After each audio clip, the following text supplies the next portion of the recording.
in the old, my contemporaries 50 years ago. To name them is Darna, Mrs. Daliring, Dominga,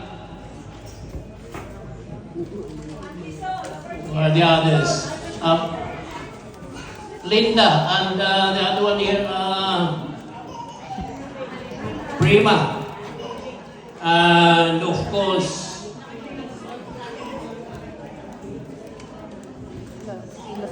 oh yeah, Florence, all of those things, and all of them.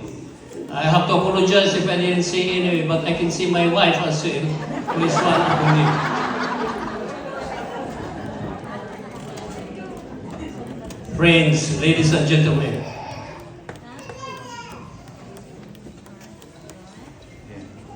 "50 years ago, I have to tell you that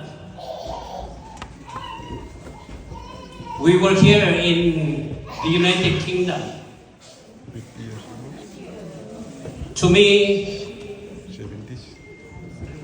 I've been here in Walthamstow since I've been in the United Kingdom. There were loads of offers other side of the world, especially Saudi Arabia. The prince came in here for me to do his restaurant, about Sheikh's restaurant, but still I didn't go ahead, so I stayed in Walthamstow. And right now,